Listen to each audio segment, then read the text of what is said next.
wall.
Wall.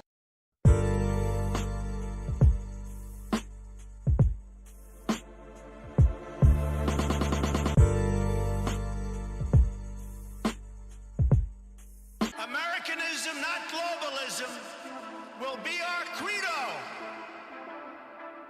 It's going to be only America first. America first. The American people will come first once again.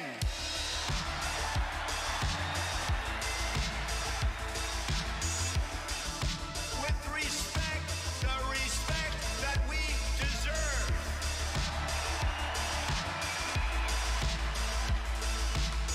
From this day forward, it's going to be only America first. America first.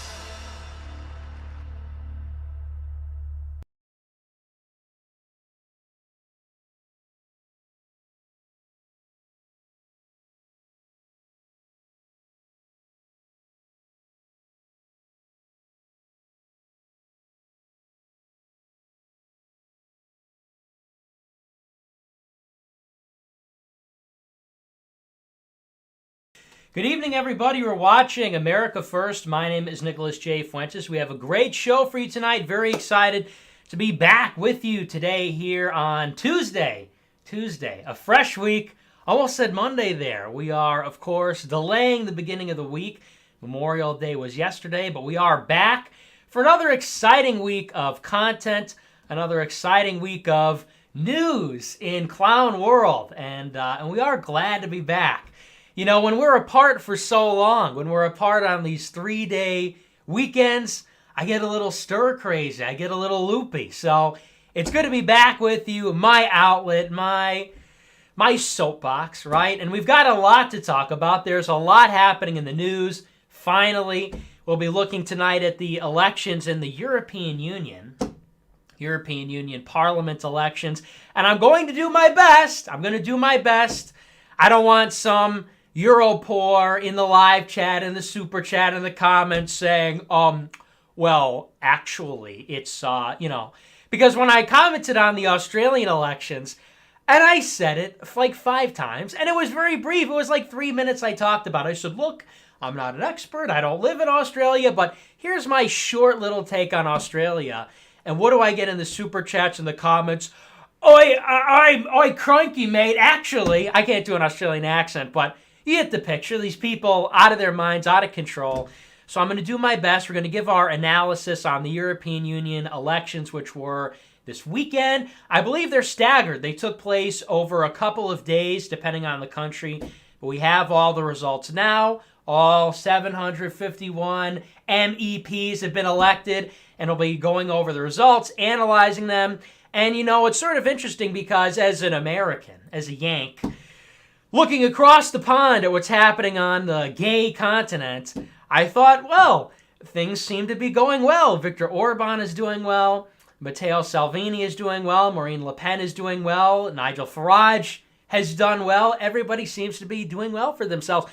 But as I've looked into it further, I guess we're actually not doing very well. I guess it's a bit more nuanced than that, because the big takeaways, the big results are that, yes, the nationalist parties in many countries did pull away, as in those 4 cases, the biggest parties, the biggest party, not the biggest bloc, but the biggest party from their country in the parliament.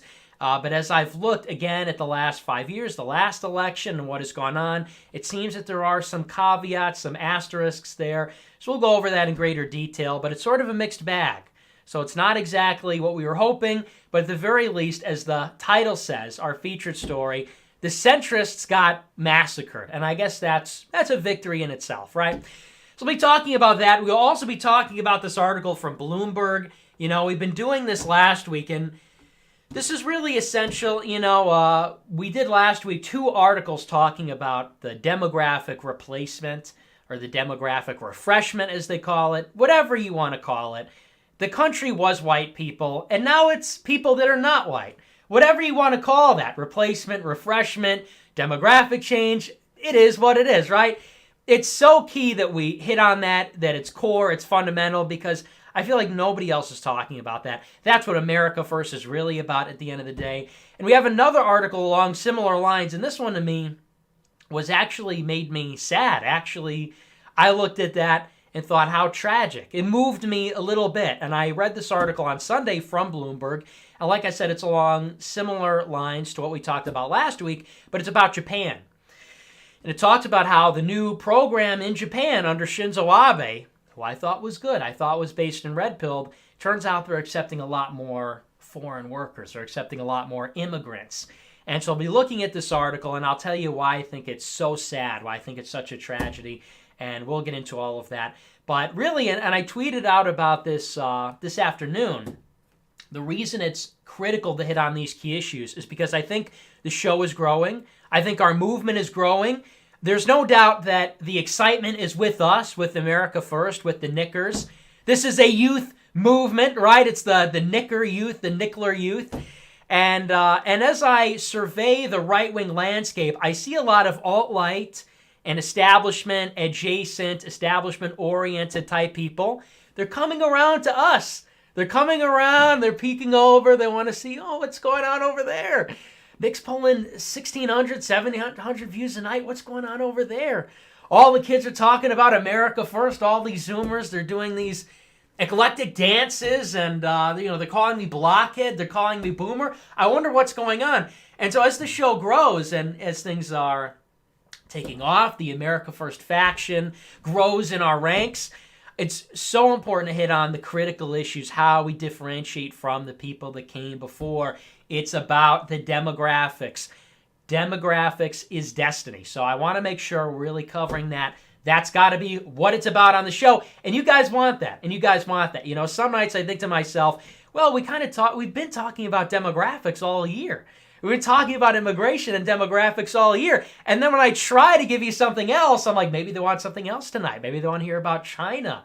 They want to hear about North Korea. You punish me and you don't watch the show. Then it's 17,000 views, 18,000 views. And I'm like, oh, okay. I thought I would introduce a little diversity in your diet, but we could do immigration 5 days a week. Fine by me. So we're going to cover that, and that's why we're looking at Japan, and that'll be our show. That'll be what we'll cover tonight. Should be very exciting, very eventful. You know, I didn't drink Monster Zero Ultra tonight, but I feel high energy because I've been sleeping once again. You know, this weekend, it was just like brutal. I have never, my sleep schedule has been like out of control for 3 years. It's just been probably staying up through the night, more nights than sleeping has been the case for 3 years.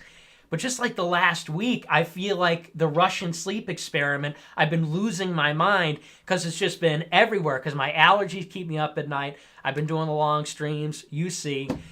So this weekend was really taking a toll, and finally we got it. We got it under control, slept last night, slept the night before, so it's all natural this time, you know. Like I said last week, you saw Chemical Nick.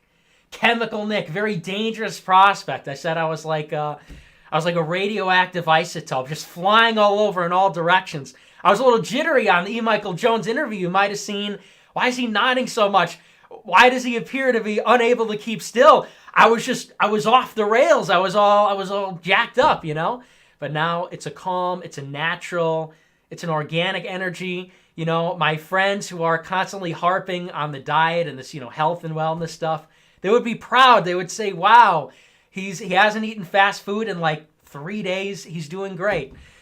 So, okay, so enough about that. That's going to be our show. Before we get into the news, I do want to talk about one little thing. I saw this. I don't know if you saw this as well, but it's all over on Twitter.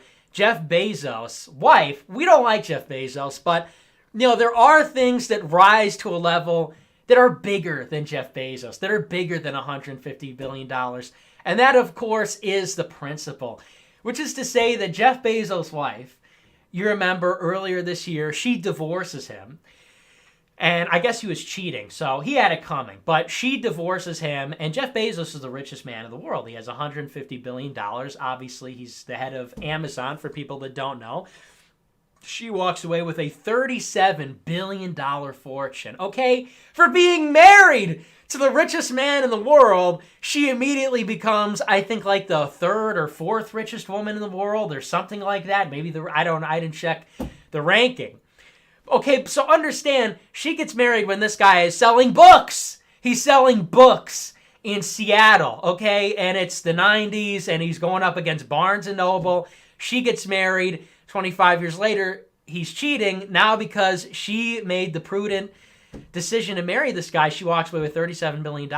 The story today is she's giving half of it away to charity. And everybody's giving her a round of applause. Wow, what a hero, so generous, what a philanthropist. And I see this stuff, I go beside myself. I'm thinking, well, what a nice thing you did there. Wow, you're so generous. You mean that $37 billion that literally fell into your lap that you earned through divorce? You're giving half of it away? You're amazing. You know, and some people are replying to her saying, you know, she gave up her lifestyle. 37 to 18, what's the difference? What's the difference? How do you even quantify something like that? You can already have anything you want. So I just thought I would point that out for people that say, the men are the problem, or they doubt the woman question. I see that. It just makes my blood boil. Could you imagine? And like I said, we don't like Jeff Bezos. He's a bad guy. Is it a karmic thing that, he steals from the American worker and the American people, and he abuses the post system and all that?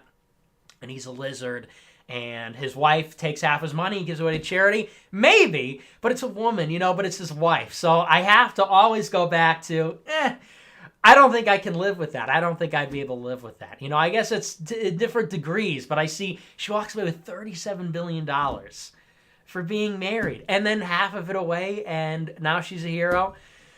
So, I don't know. I don't know why that makes me mad. It should make me happy. She's giving the money to charity, and she took it from Jeff Bezos. But I don't know, because she was the wife, because it's just this unearned, and now she gets to give it away. I'm like, why are we applauding this? This is sick. What a sick planet, right?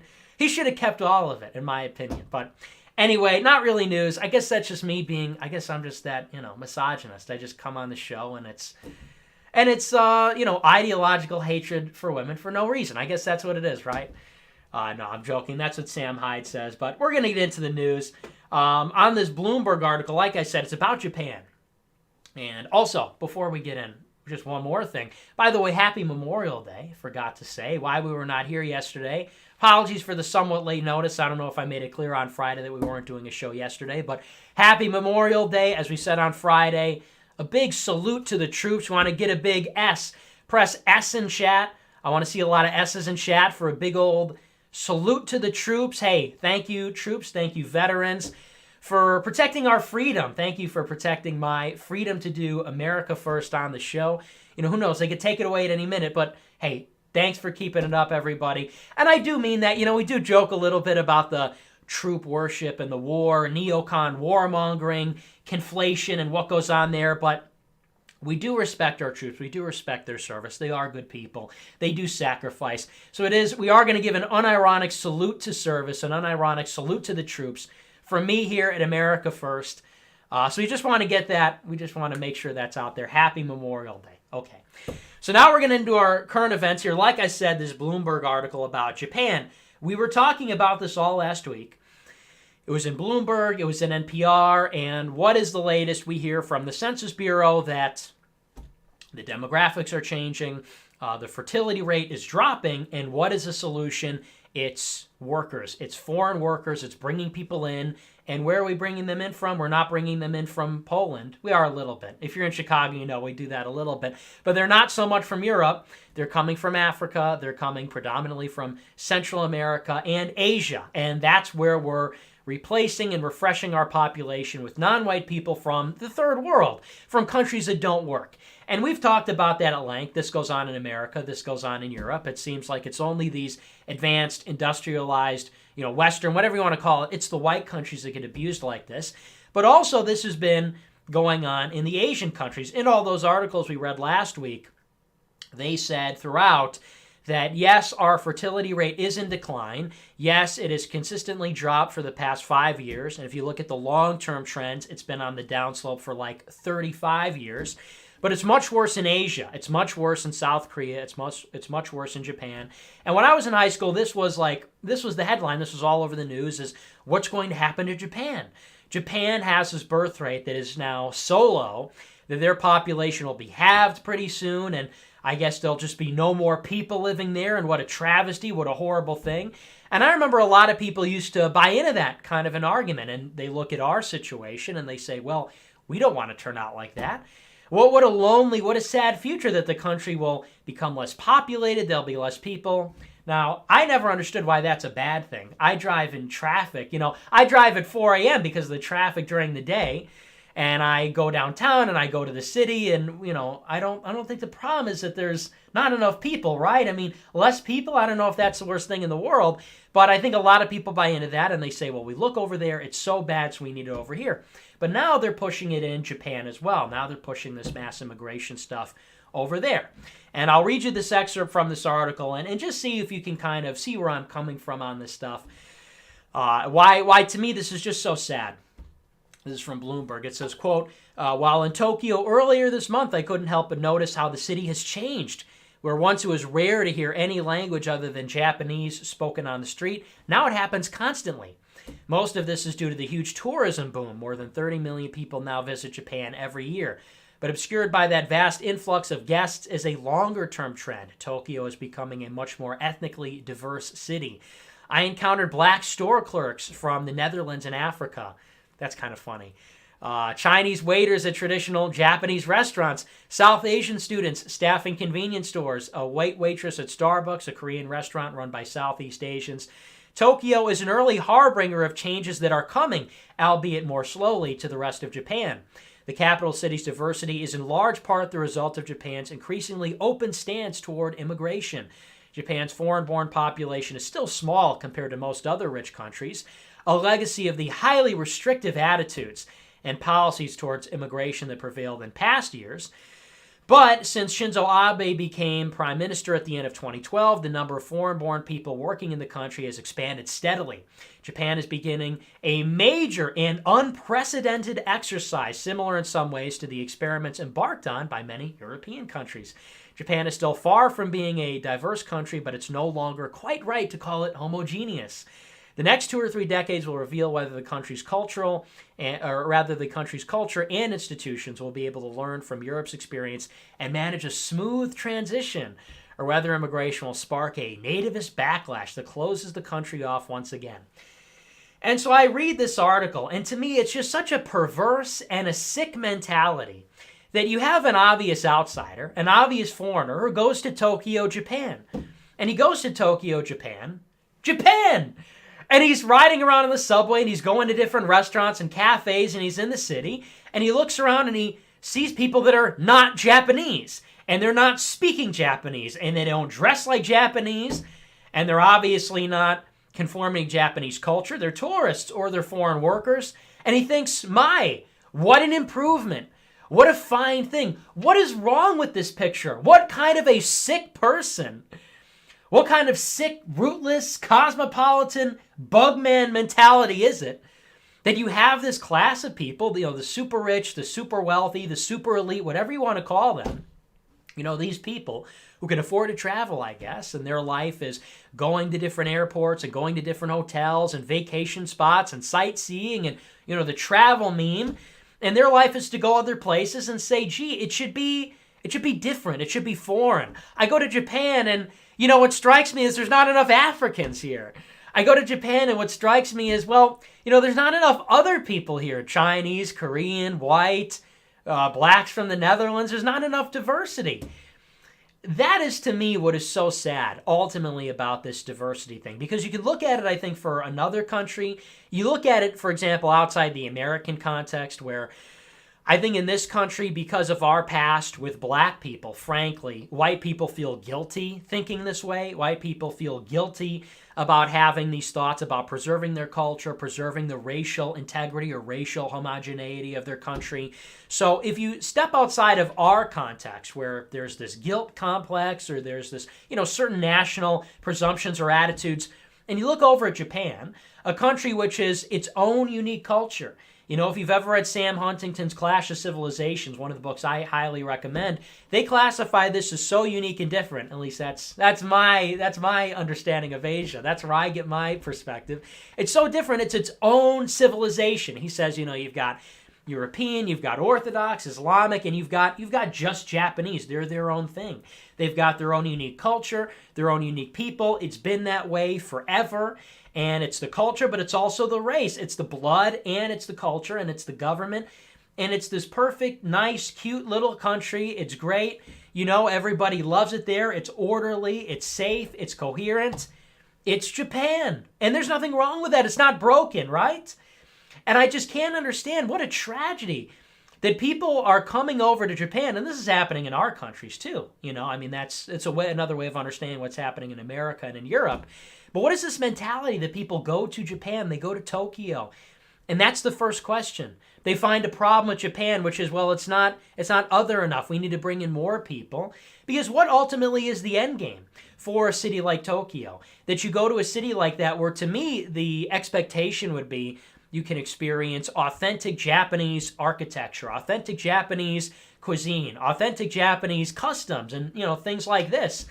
And instead you want it to look like New York City. It even says that at one point in the article. It's not going to be New York City anytime soon. Why would they want it to be New York City? It's Tokyo. They want every city to be London, every city to be New York City, every city to be Los Angeles and Chicago. And in doing so, when every city becomes like every other city, then what makes them that city? What makes it Tokyo anymore? If it's glass buildings and cappuccino people, all chirping, speaking their different bug languages, and all eating the same stuff, and it's the same everywhere you go. And that's, to me, I tweeted this. It's been said before. This is not exactly groundbreaking stuff. We're not reinventing the wheel here. But it's worth noting the champions of diversity are the ones pushing this stuff, right? Doesn't anybody stop and think about that? The people telling us about how rich other cultures are. so much richer than white culture, right? We don't have a culture. All these other cultures, they need to come in and they need to enrich us and instruct us and show us how to be exotic and vibrant and all these things. And so the same people that are telling us the value of difference, of distinction, of people coming in and they have their own flavor, their own character, their own attitude, they're designed for the world. Not, I guess, anymore just for Europe and America, but they're designed for every industrial country, every culturally and racially homogeneous country, is to take everybody, put them in the same city, melt them down into what? The same race, the same whatever, and everybody's just doing their own thing and just sort of atomized and their own individual, and there's no Japan anymore, and there's no France anymore, and there's no Egypt anymore, and there's no China anymore, and there's no countries anymore. What kind of diversity is that? What kind of diversity is that?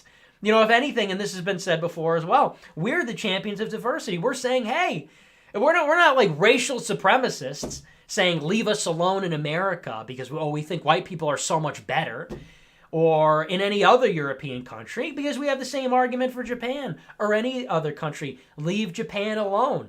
Let Japan be Japan. Let them have their cultural expression of their people and their history and their heritage. Let every country do the same thing.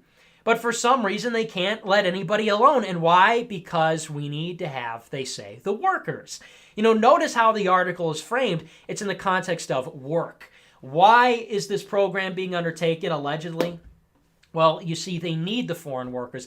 It's not just that, it'd be nice to go and, meet, Dutch Africans in Japan. It's not simply that it would be nice and cool and diverse, but it's because Japan's welfare state relies on that. Japan's economy relies on that. To prevent their economy from shrinking, you see, that's why they need the workers. To prevent Japan's welfare state from having a high deficit or something like that, to keep that afloat, that's why they need fresh blood. They need to infuse their country with fresh, young, foreign people to keep the whole charade going. And don't you see that this fundamentally, even people on the left, don't you see what this is all about at the end of the day? About profit? And that's what we say even about America. We said last week, but I think with Japan, it really puts it into context that you've got, all these thousands of years of cultural consistency, of cultural longevity, and, this unbroken chain where you've got the blood, the culture, the heritage. It all comes together versus a cheap buck, versus we have to keep the factories and the consumption and the production and the numbers going up all the time. That's the sacrifice. We're going to take all of this good stuff, the spice of life, the good stuff of any culture, country, custom, nation, and we're going to flush all that down the drain. We're going to mix that in with, some other stuff in the sewage system in exchange for the buck, in exchange for the dollar, in exchange for, again, propping up this financial system. And to me, when you put it in those terms, you really realize what the real distinction is about. That's really the crux of, nationalist economics or the nationalist paradigm, is understanding that, these right-wing and left-wing people who only think about the country in terms of dollars and cents, workers, producers, employers, factories, it's them versus us. It's not, the free market, Charlie Kirk people versus the socialists on matters of economics. It's the socialists and the Charlie Kirk people, the Koch brothers, the Bernie Sanders, the banks, all of them on one side, the people who say it's about just workers, dollars and cents, and the people who believe in blood and soil on the other side. And, pardon the expression. I know that's a bad expression. We can't say that anymore because it's a Nazi slogan. And it has these negative connotations. But you understand these things which are a little bit more ethereal, which cannot be monetized, which don't have a dollar value. But those things like community, those things like the civic life or the social fabric of a nation, that's the real divide. It's people who, again, and it's right and left on this economic side that regard the whole country in terms of work, in regards to economic rights and things, material things plainly of this nature.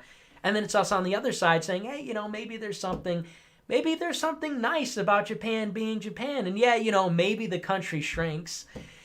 And maybe we're not, the number one producer or the number two producer in Asia anymore. We're not the number three economy in the world. But hey, we still have what makes us unique. We still have what makes us the Japanese people. And so I think that really puts it in perspective. It's a very helpful analogy. It also helps to, I think, disarm a lot of the the vitriol from the left. Because the left will watch a show like this, and I rant day after day about the situation at the southern border or the migrant crisis in Europe, and people say, oh, well, it's really not about race, or this guy must be some kind of a white supremacist or whatever. It really puts it in perspective, because in Japan, you see how the race and the culture are one. They're inseparable from each other. Either they're complementing each other, there's this reciprocal relationship, or one is the product of another, but you see that they are inextricably linked. And of course, by dumping in whatever it is, and people say, well, it's different Asians, whatever, Koreans, Vietnamese, or if it's Africans or Europeans. Sure, in terms of degree, you'll have Asians that are more similar to Japanese than people from other places, but nevertheless, it's people that have no business in Japan. It's people that have no business being Japanese. You pick them up, you dump them in another country, and what, we're supposed to regard them as the same as people that have been there for millennia, people that have been there for thousands of years, and people see there's no value lost there. There's nothing of value lost. People can look at Palmyra, where ISIS goes in and they smash 1,000-year-old statues, and people gasp and they clutch their pearls, but effectively the same thing, but living and breathing, and it's in the blood, is being smashed and destroyed in Japan and in Europe and America. And people say, oh, well, anybody can be Japanese, anybody can be Irish, anybody can be whatever they want to be.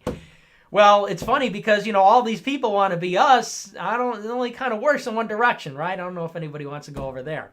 So anyway, that's Japan. I feel like we've said our piece on that.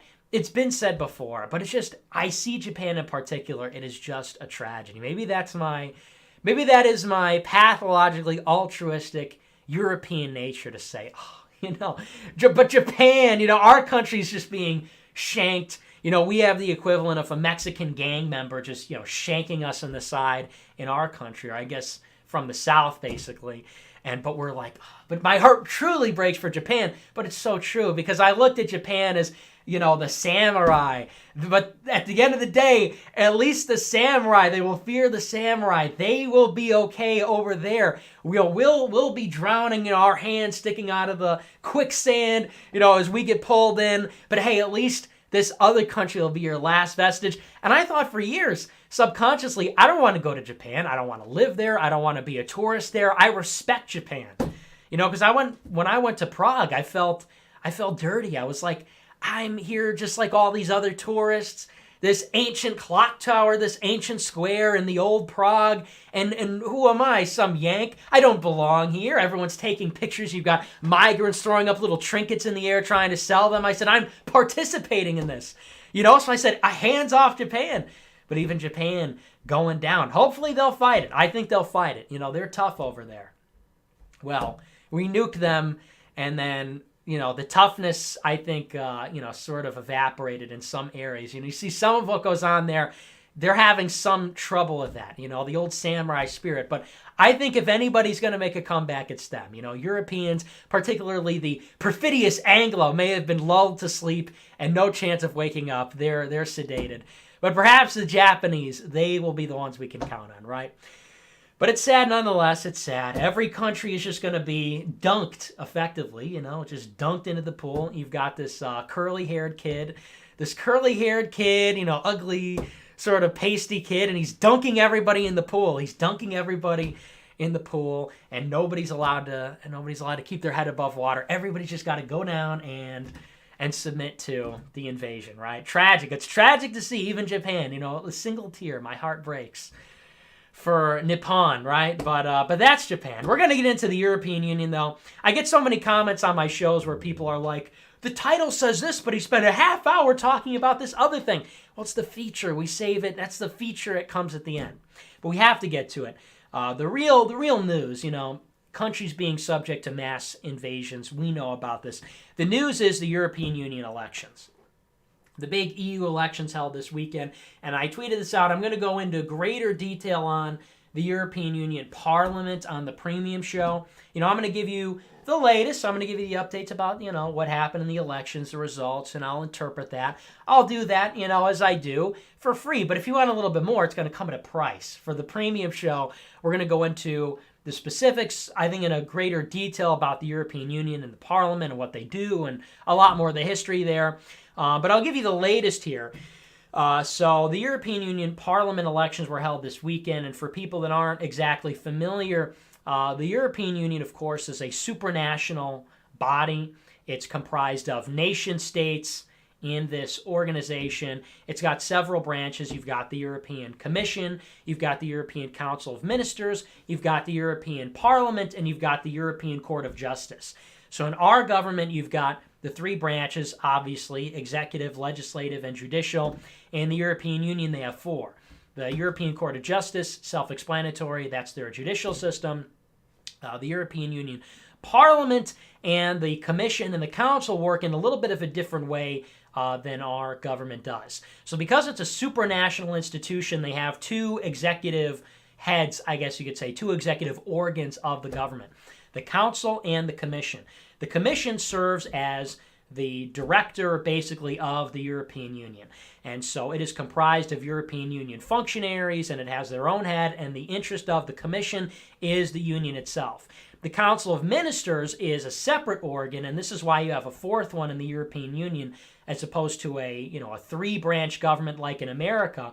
The European Council of Ministers is comprised of foreign, financial, other ministers from the various constituent members. And the purpose of that council is to oversee the interests of the various countries.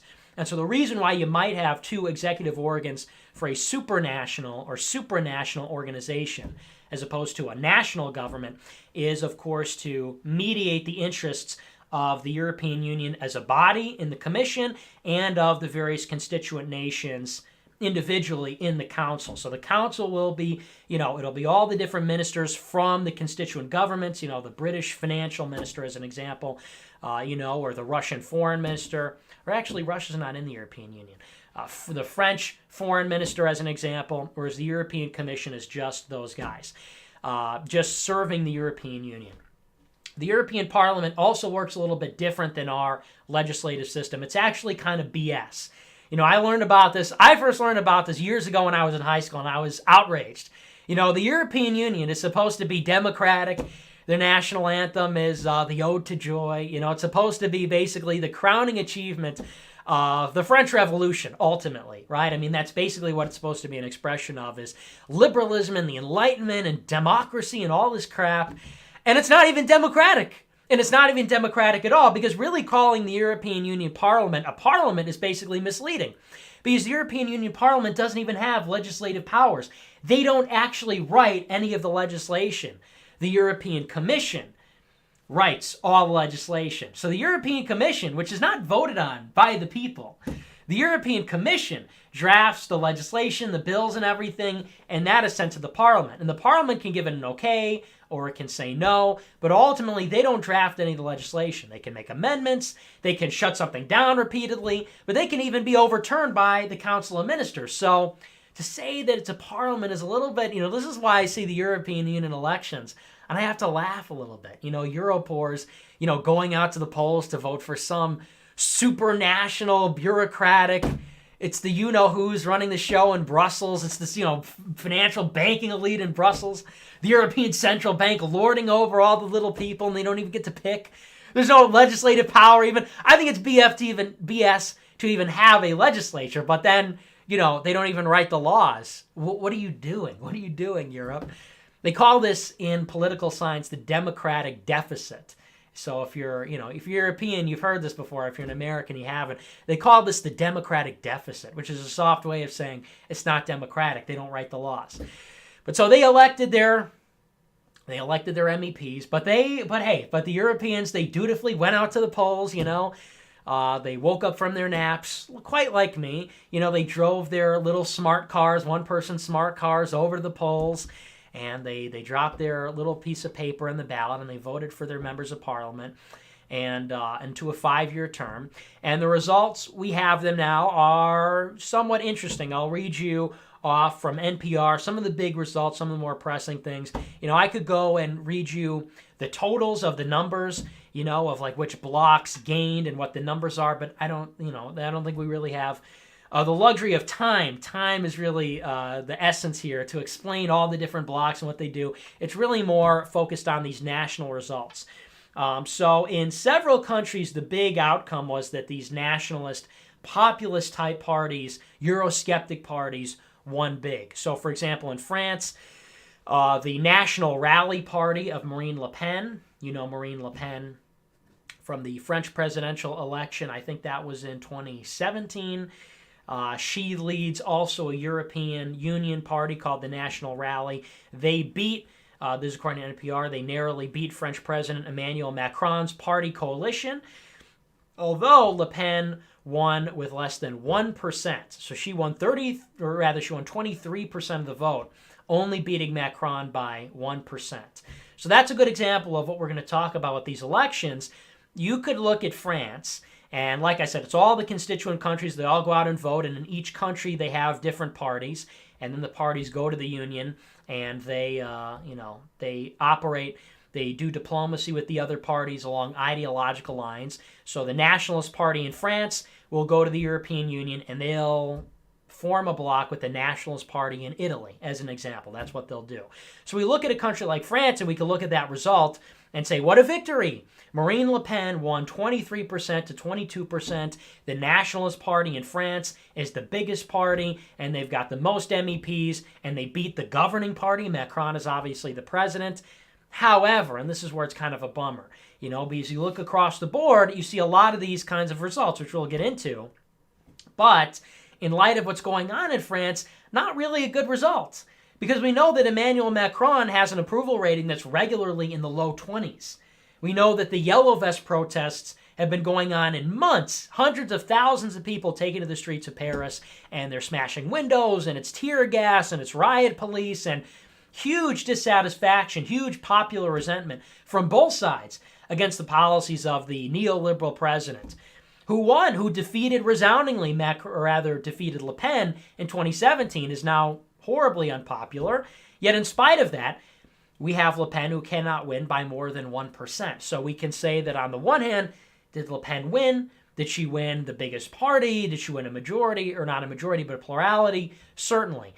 But in light of circumstance, in light of the opportunity, what should have been a horrible blow to Macron, which should have been a huge opportunity for us to take off and the Nationalists to have a huge victory, was really everything that it could have been. Not quite. So it's a victory, but definitely falls short of expectations. So that's kind of the sentiment that I think you see across the board. In Italy, it's a little bit better. According to NPR, it says the League, Italy's far-right populist party led by Deputy Prime Minister, Interior Minister Matteo Salvini, saw a sweeping victory. He gained 34% of the country's vote, which is huge. So Lega, or the League, is the number one party in Italy. The Mediterraneans do not disappoint. This is probably the highlight of the European Union election in my mind, because what you see gradually in Italy in particular over the course of the past several years is Matteo Salvini has been growing this party. You look a few years ago and we were not talking about the League. We were not talking about Salvini. The wind in the sails of Europe was Alternative for Deutschland in Germany. It was Marine Le Pen. It was things going on elsewhere. It was Brexit. And so Italy was not so much on the radar, but gradually over the past couple of years, and we saw in the Italian elections, which we covered several months ago, he had huge gains, and that's why he's the deputy prime minister, formed a coalition government with the Five-Star Movement. Now it appears that he is consolidating control of the country. If you look at the map of Italy, it's like the whole north of the country is all the League. Significant portions of the south of Italy is the League. They're all going in a nationalist, populist, at the very least Eurosceptic direction. So to me, that's the most positive thing. They say the League is now going to be one of the biggest single parties in the European Union. And now, as a result of such a strong showing in the European Union election, and they've elected members of parliament to the European Union, now Matteo Salvini will call for new elections in Italy to re-elect the government, the national government in Italy. They say the League does well in the European Union elections. It's time for a new national election. And if that's the case, and the League comes back with a much stronger majority, then we could see perhaps a prime minister, Matteo Salvini. Now he's only the interior minister. As interior minister, he's seen the number of illegal immigrants coming into Europe decline by 92% since 2015. So imagine that's when he's the deputy. That's when he's working in conjunction with this other guy and the Five-Star Movement and this other prime minister. Imagine if he's the big guy, the big cheese, we could see some pretty huge developments, could shake things up. And that doesn't mean that it's, it would be better if France were to pull away. Germany, they're kind of the main countries in the EU. They're the more powerful ones. But, that could be the Mediterranean, the Matteo Salvini rising up, saving the day in Europe. So very exciting, very good result there. There, it's overwhelmingly positive. In Hungary, also overwhelmingly positive, according to NPR. It says in Hungary, the nationalist Fidesz, I don't know if I'm pronouncing that right, I don't speak Hungarian, but the nationalist party there of Prime Minister Viktor Orban, who we talked about last week when he visited the White House, they took more than 52% of the vote, which is huge. They won an outright majority as the nationalist party, and they say now that there is potential that Le Pen, Salvini, and Orban from France, Italy, and Hungary will now come together and form a coalition in the European Union to form a Eurosceptic or anti-migrant or populist nationalist type coalition. Very exciting. In Austria, conservative Chancellor Sebastian Kurz, Austrian People's Party, won the election on Sunday.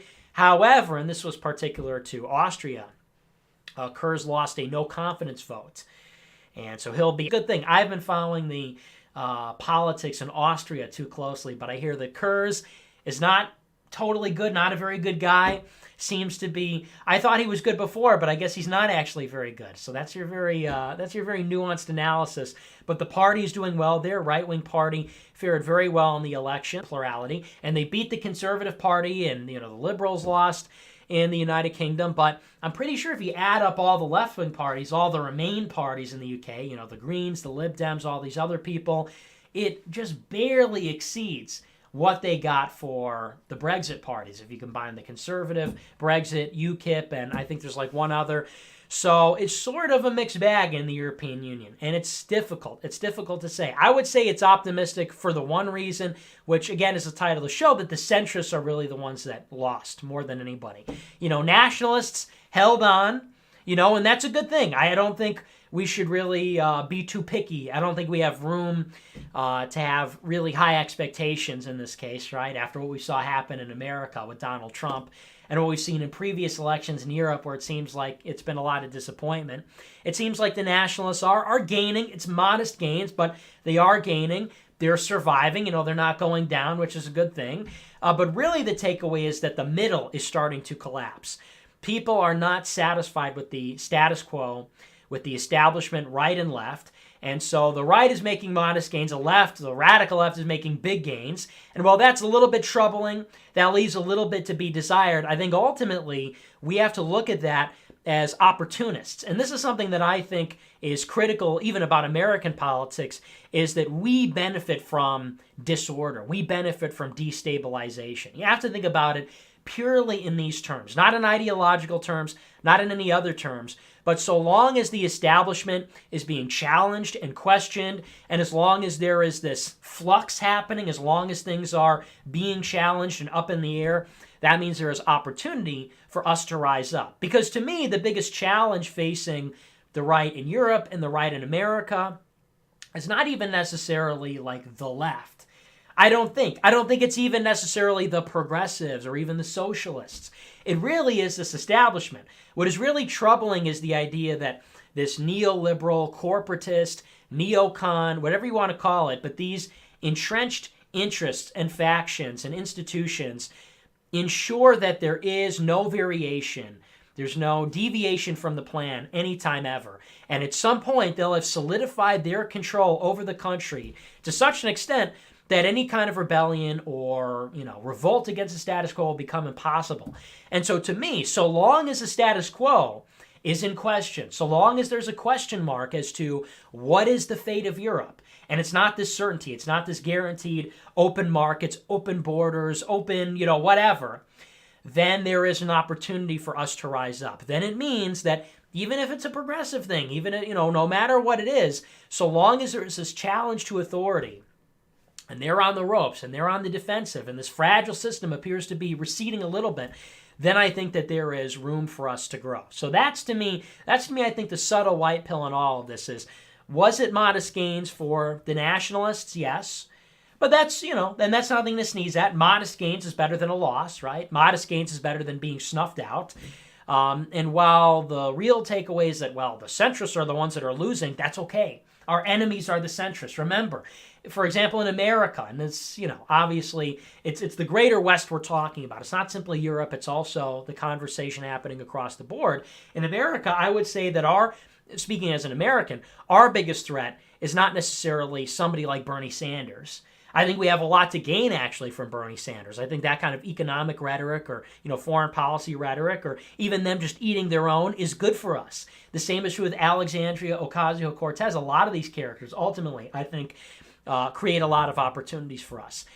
Our biggest enemies are the people on our own side who are on the establishment. Our biggest enemy would be the equivalent or the analogous part to the Conservative Party, the Tories in the United Kingdom. Or in Italy, Forza Italia, or whatever the establishment party is there, or whatever the establishment right-wing party is in France or in Germany or in all these countries. That's, to me, the main opponent, just like it's Ben Shapiro in America, just like it's the GOP in America. Because you will not have a reactionary movement. You will not have a nationalist insurgency so long as the GOP is locked down as the conservative right-wing governing party. You won't have it so long as it's this dance between the GOP and the Democratic Party, and it's these little social things on either side, like abortion, or it's the gun rights, or it's marijuana, that are picked on, and that's where there's a little bit of change. That's where there's a little bit of upsets happening. But on the greater parts, foreign policy, economics, it's just business as usual. That's the threat. So as long as that middle is being pulled on, as long as that's being challenged and strained and blown up, then I think we're in good shape. Then I think we live to fight another day. So I think, if we look at where we were in 2014 versus where we are in 2019, it's an improvement, a modest improvement, but an improvement. And who knows? Maybe by 2023, Italy is now under the control of Matteo Salvini. And Orban is still governing Hungary, and maybe Austria has a better leader. And then maybe you have Marine Le Pen, who is able to consolidate support in France. Macron continues to fail, and on and so on. And these things begin to galvanize the people in Europe. Things worsen, the crisis becomes more severe. Maybe you have a better shot in 2023, right? Maybe then there's a genuine chance that some kind of action, some kind of destabilizing event, or some kind of authentic reaction, and I'm speaking in terms of reactionary politics. So I think overall, I'm satisfied with the European Union elections. I'm happy with it. I'm good. I'm happy. If Italy is doing well, I'm doing well. I'm happy, right? So, and I've heard before, it's really more about Germany and France. Those are really the lodestars of the continent. If they don't change much, then the European Union's not going to change much. And if the European Union doesn't change, then the countries don't change. And I understand that, but to me, as long as these pieces are coming together, I think we are moving in the right direction. So that's the European Union, and that has been the agreement from all the media, left, right. Everybody said the same thing. Turnout was very high. It's all these fringe parties. The establishment parties have gone from controlling 54% of the seats to now 43% of the seats. It was the European People's Party and the Progressive Alliance of Socialists and Democrats. That was like the right and left establishment parties. They went from 54% of the seats down to 43%. They lost 70 seats. So if that's happening, then I'm in. Centrists are being blown out, eliminated, destroyed, humiliated. I think we're in good shape. So that's the European Union elections. That's what's going on with the Europors across the pond. And actually, I think they're faring better than we are. I hate to say it, and I've been saying it for a while now, but, as I look at Donald Blumpf, and he's tweeting about that the crime bill was actually a bad thing today. He's tweeting that, anybody who supported the crime bill, it's a big political liability. You mean the crime bill that cleaned up all the crime in America? When New York City is what Nas rapped about, where it's people killing each other and it's actually dangerous and not just an amusement park. That crime bill that fixed the country. And he's saying, Bill Clinton passed the crime bill and Joe Biden supported it. We passed the criminal justice reform bill. So over here, our Hitler, right? Our, what they say he is, our fascist dictator is talking about how he's freeing drug dealers and talking about black incarceration. And he's helping Israel fix their coalition over there. And he's, securing AIDS medication. He's securing AIDS medication. He's securing PrEP so that people that have AIDS, homosexuals, can live longer and continue to spread the virus. And in Europe, of all places, where they're supposed to be the gay ones, they're supposed to be the gay, poor, whatever. They're supposed to be the lame ones. They're electing nationalist governments that, the press freedom ranking is going down and migrants are being drowned and the migrants are actually mad. They're burning buses because their countrymen are drowning and they're not the ones doing the killing. So I thought for the longest time I was so proud to be, within the Donald Trump revolution. In 2016, I was like, yeah, America's kick ass. Europe is gay. Europe elects women. Europe elects women as prime ministers. Theresa May, oi, I've got a woman for my British prime minister. And I thought, well, that's pathetic. You guys are losers. For all America, we might not have totally solid culture and we're modernist and we're spreading bad, pernicious things around the world. But you know what? We just elected 6'3". He's got a supermodel wife. He's a celebrity and he calls immigrants rapists. And he's going to ban Muslims from the country, and he's got a building with his name on it. And yeah, he eats a Big Mac because he's one of us, And fast forward 3 years later, and we're like sweating, we're coping. I've got my handkerchief. It's going to be okay. It's all part of the plan. 4-dimensional chess. He's securing AIDS medication. He's freeing drug dealers. There's more immigrants than under Obama. This is fine. He's basically wearing a yarmulke 24/7. He goes to the Sheldon Adelson party and it's all MAGA yarmulkes. Okay, this is fine. We're doing great. And then you look in Europe and Viktor Orban is, just might as well be punching journalists in the face.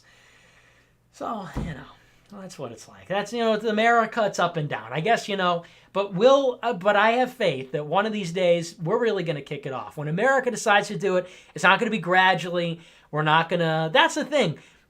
America, don't sleep on America. We're not going to gradually elect, little ministers to some parliament, and they'll go to Brussels and Strasbourg or whatever, and, they'll debate about laws. We're just going to kick it off, man. It's just going to be, what's coming. You know what it's going to be about. It's going to be big. It's going to be bad. It's going to be people running for the hills. We'll be securing certain things in the country. We'll be doing some securing of certain things. So, don't sleep on America.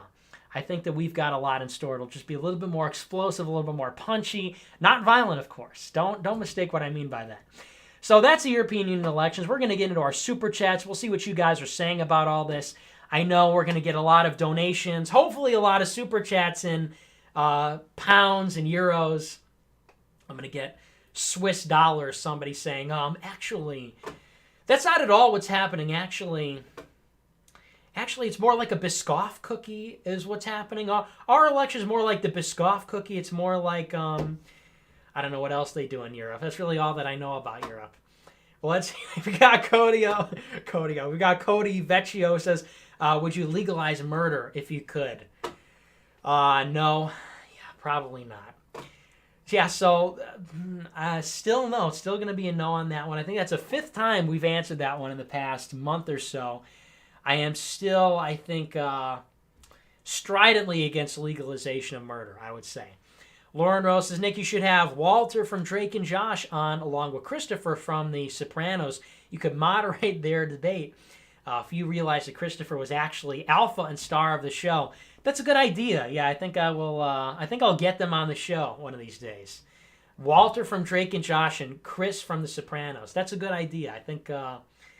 Yeah, Jesse Lee Peterson, Ian Michael Jones. That'll be our next one.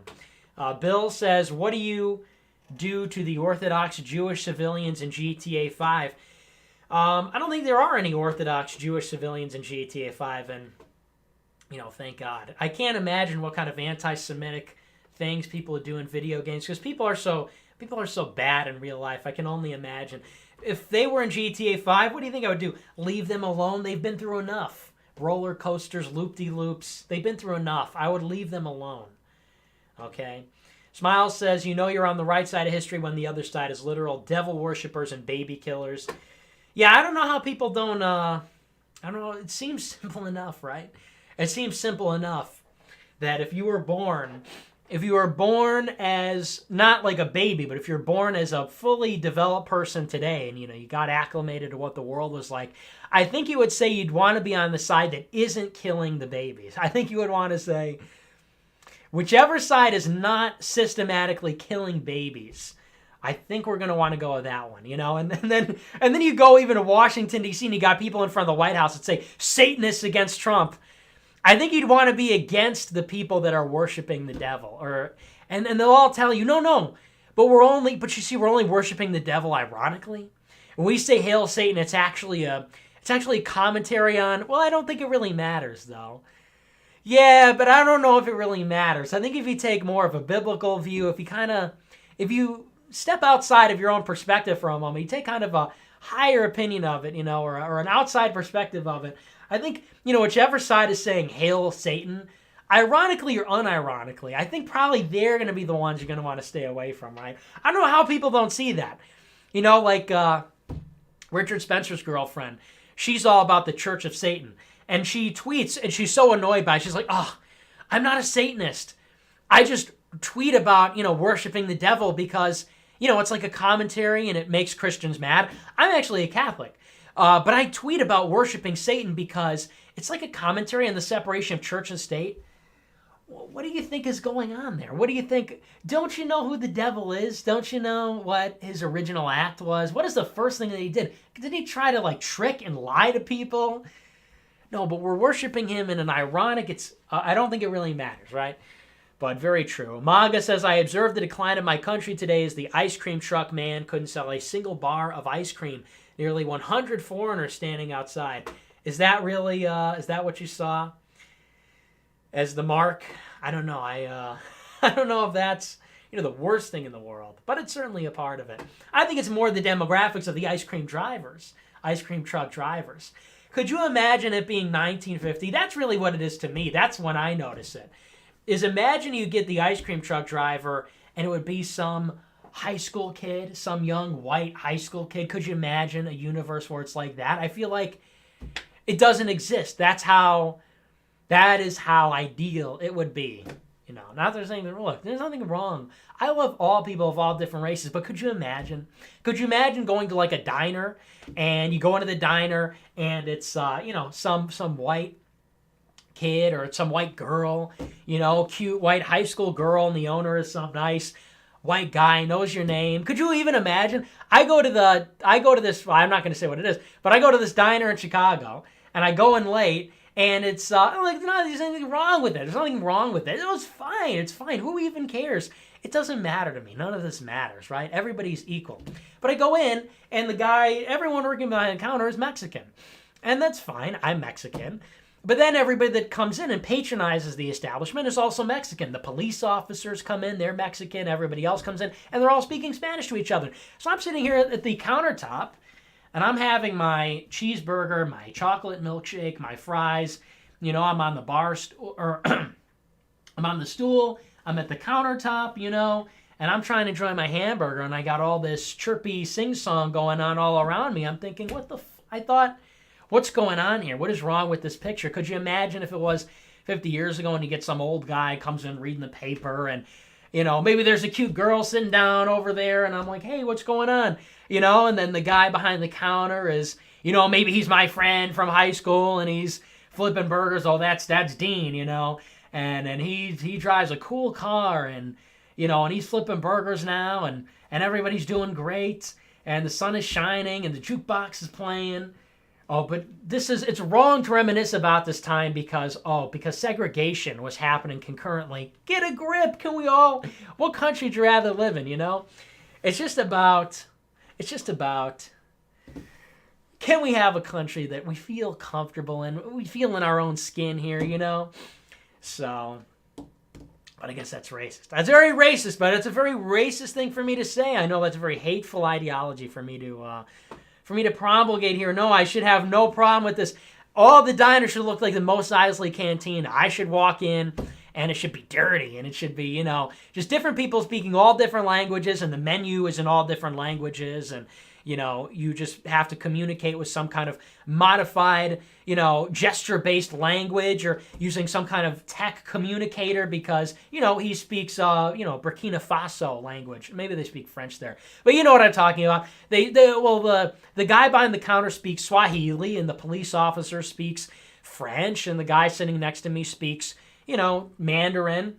And that's fine. There's nothing wrong with this, There's nothing wrong with that. Everything should just be, Blade Runner 2049 level. But let's see. Frank says, frankly, can I just be frank for a sec? Okay, sweet, thanks. Okay, well, there you have it, Frank. And he is going to be frank. Cool Ranch says, Mamma Mia, Teddy Spaghetti stole my spicy meatball. I feel like that's a disparaging thing people are saying. I don't know the history of this, okay? So, Vox, if you're watching this, I don't know what this is. I see on poll people say Teddy Spaghetti and people say, it's Vox Day. I don't know where that originates. I don't know what that means. But I have a feeling it's people making fun of him. So, I'm not on board with that. I like Vox Day. Mr. Hoff says, tips on constipation, haven't shitted in a week. Well... Normally I would be annoyed by a question like this, but I actually think it's a fair question. The squatty potty, you can't go wrong. It's a problem a lot of people have. I guess it's these modern diets. I'm gonna get some Greek statue in my mentions telling me it's because of the processed sugars you need to stay away from. Yeah, okay. It's because you need to grow your own garden in the back. You need to, work with wood with your hands. That'll help. Okay. I'm going to get some, I'll get some Avi of a guy, with his back to the camera in the woods. It'll be some guy, the face is blurred with a, black and white text overlay that says revolt, or something saying, well, actually, it's because you need to eat raw beets. That's the thing. Doctor whatever told me. So, but some tips on that, dude, the squatty potty, you can't go wrong. Can't go wrong. Also, high fiber, easy, simple, mini wheats. Embrace the mini wheat diet. I've had these issues before. We've all been there, guys. Hey, fellas, we've all been there before. The mini wheat diet, the cereal. I'm not big on the cereal. I don't like the cereal because it's a lot of sugar and it's a lot of bad stuff. But the cereal is packed, it's fortified with vitamins and nutrients, and it's got the high fiber content, particularly if it's Raisin Bran, if it's mini wheats. I don't go in for like Lucky Charms and Cocoa Krispies anymore, but the mini wheats I will do. The mini wheats help a lot. So there's your practical tip. Really good comic says, I joined the military for one day and already I'm seeing spacecrafts in the sky. Yeah, I'm out. Gamer war is cooler anyway. Yeah, did you see that article in the New York Times? They're talking about UFOs. Look, not for nothing, but I've been seeing a lot of that lately. A lot of UFO talk, a lot of asteroid talk, a lot of this kind of thing. Project Bluebeam on the way, disclosure happening. I don't know. I don't know anything about that. I don't know anything about that. I haven't read anything about that. I haven't read anything on this subject about, the accounts of people that say they've had encounters. I haven't read anything about the kind of aliens you can encounter and what their designs are for our race. Believe me, I don't know anything about that. But I would just say, if you see some kind of aural, spectral sort of projection in the sky, and it's an alien or it's a divine thing, just be very skeptical. They've been working on this for a long time. It's the biggest false flag of all time. Biggest false flag of all time when they talk about aliens and things like that. At least that's my opinion. Or, I don't know, maybe there's something else going on. Maybe they walk among us. Who really knows? But it is weird. Have you been noticing that? They've been talking a lot about UFOs, aliens, asteroids, and it makes you think, why are they pushing that all of a sudden?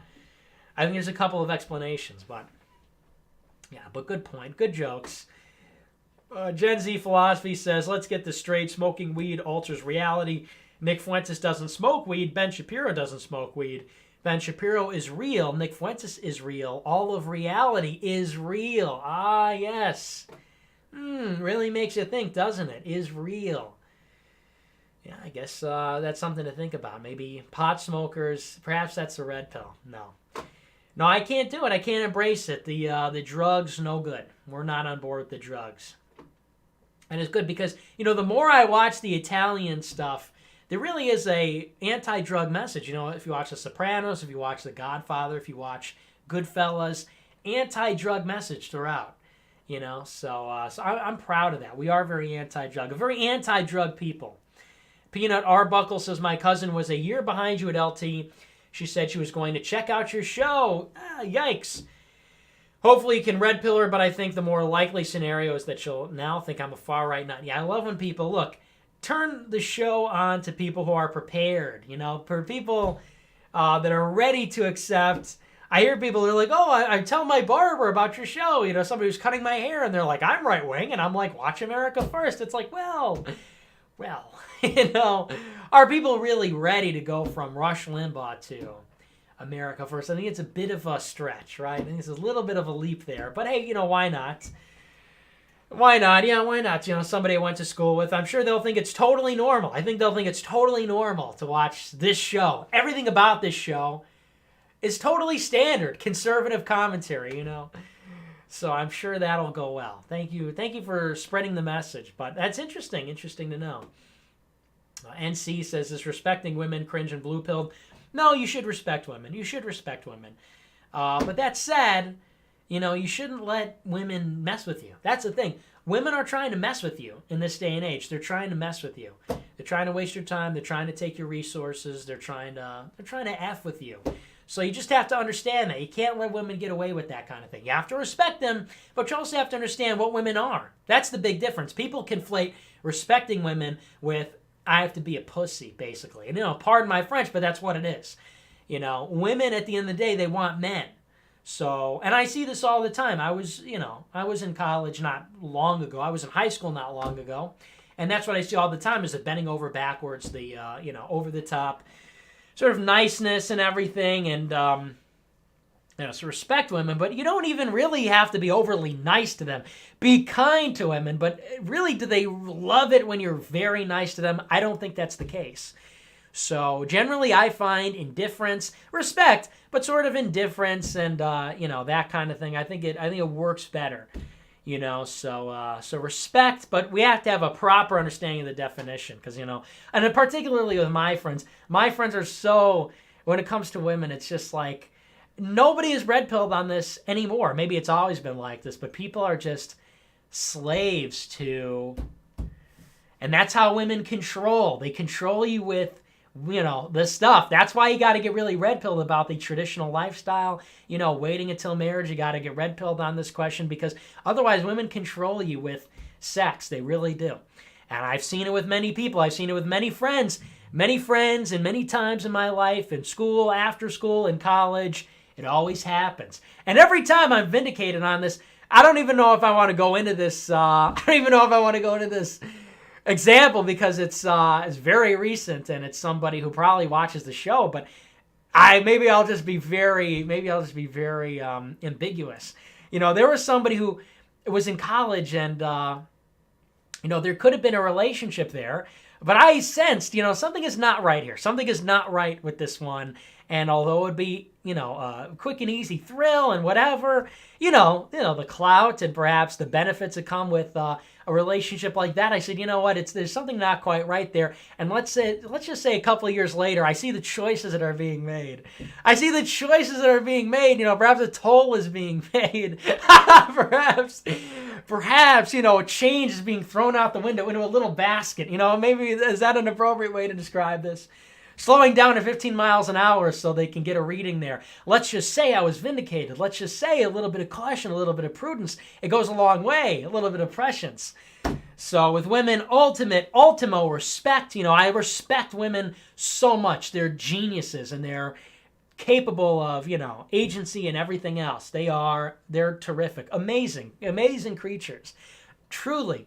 That said, you gotta know what you're dealing with. You gotta know the nature of the beast. And, how did the beast get to man? Where did he come from, right? How did the beast, the devil, where did he come from?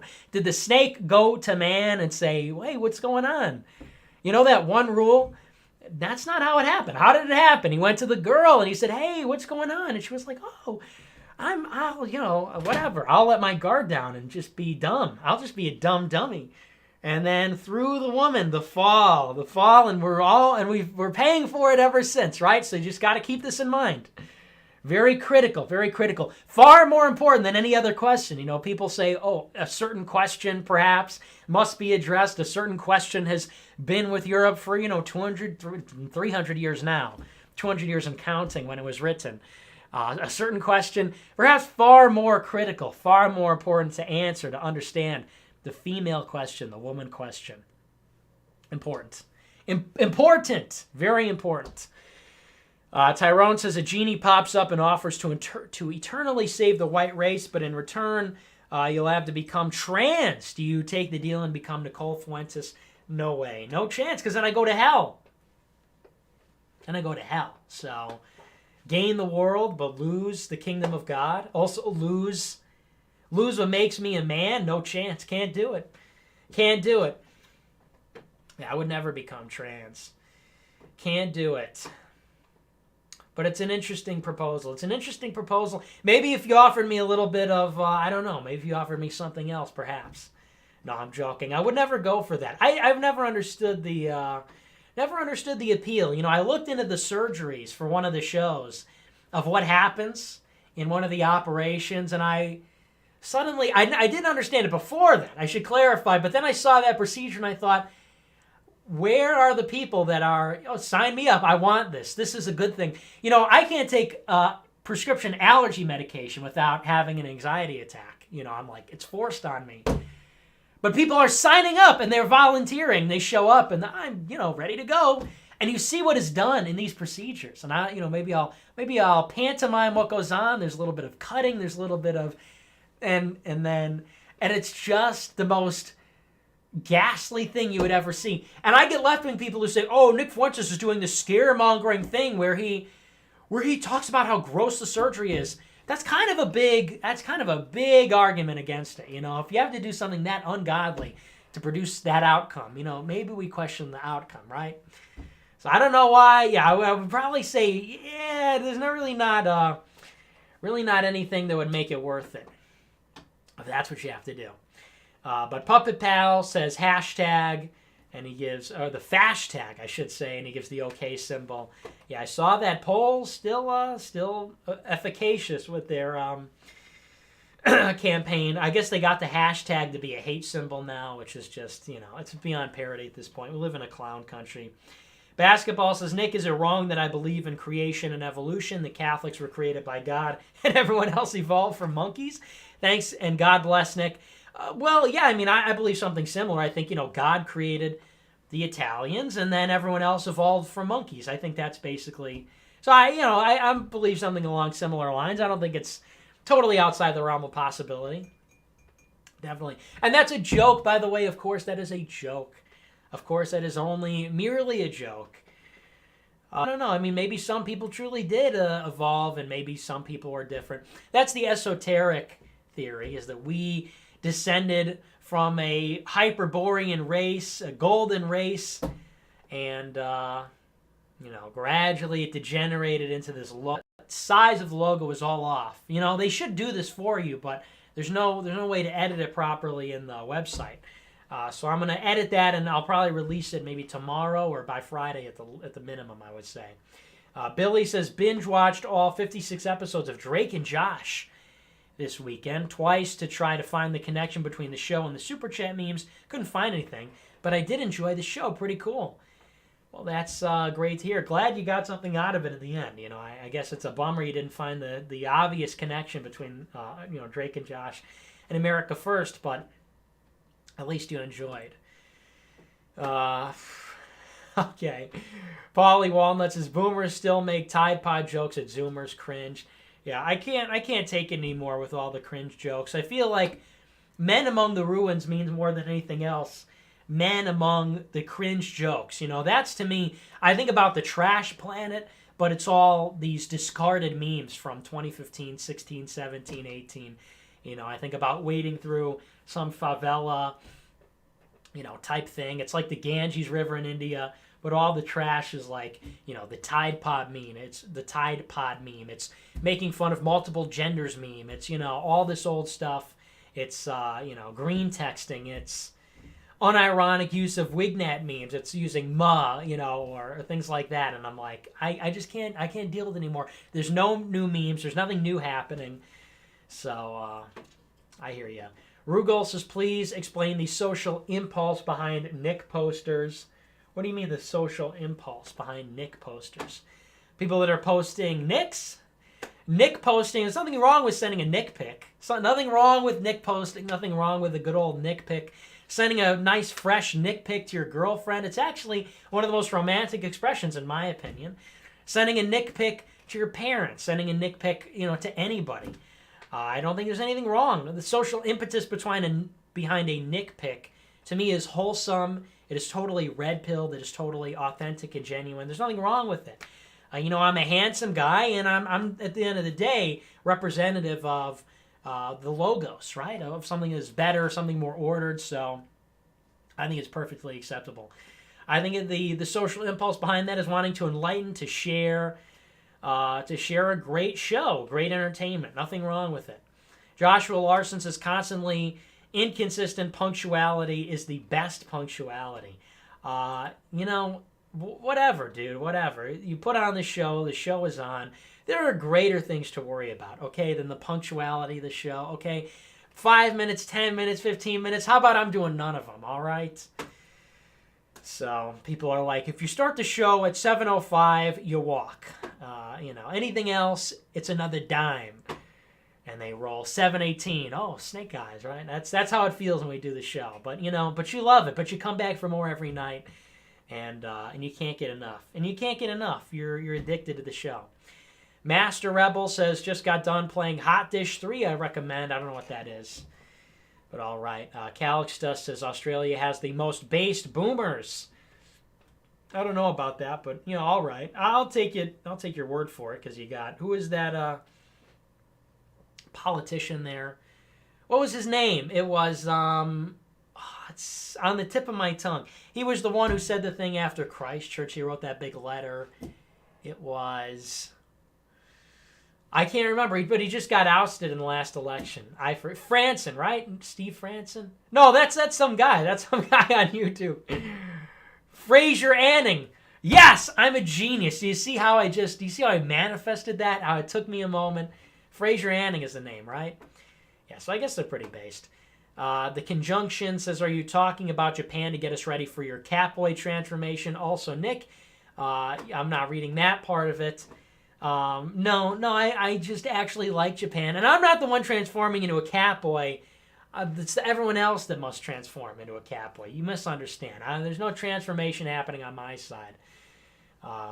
No way.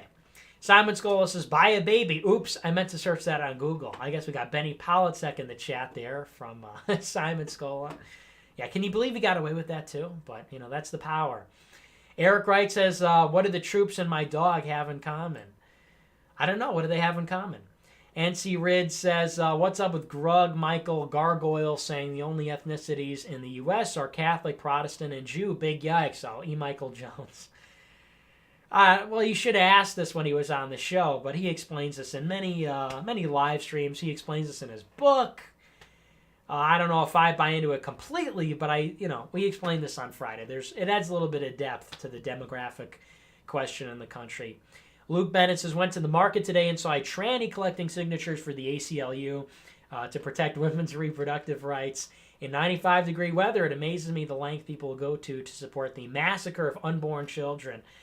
Yeah, I hear you. I've seen that too in Chicago. I see Planned Parenthood people. I see trans people who are doing the clipboard stuff, doing the, what do they call that, canvassing or whatever.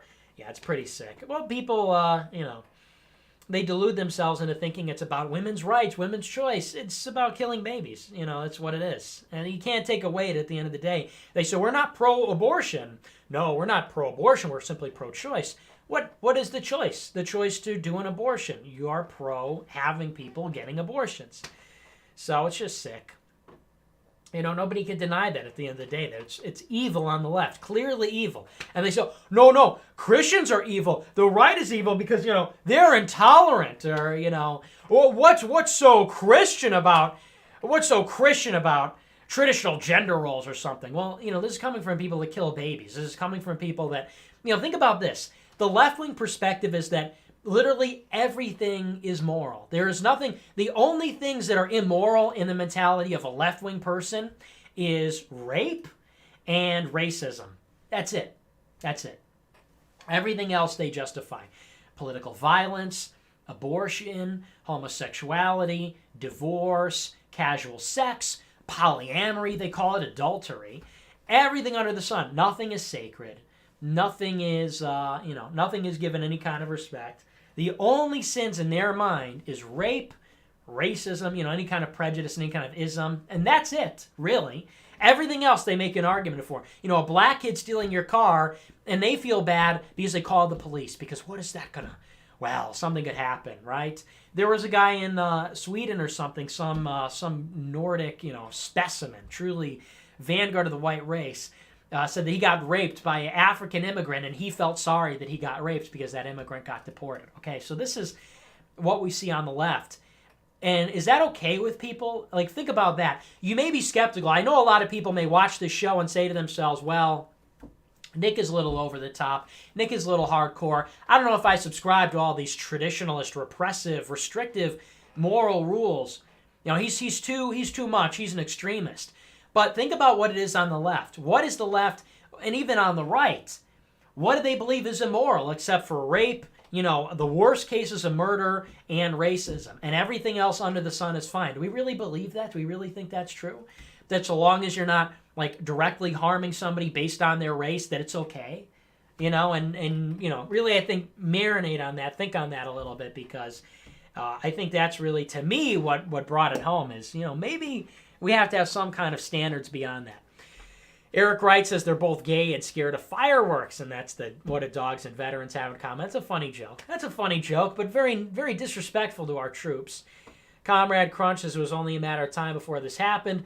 This is by the book in the EU's population replacement plan that you can even read online. Extremely sad. How the hell is anyone supposed to stop this BS? Yeah, that's true. It's been happening for years. But hopefully people wake up, and, I guess all we can do is hope, right? That we wake up and it's not too late.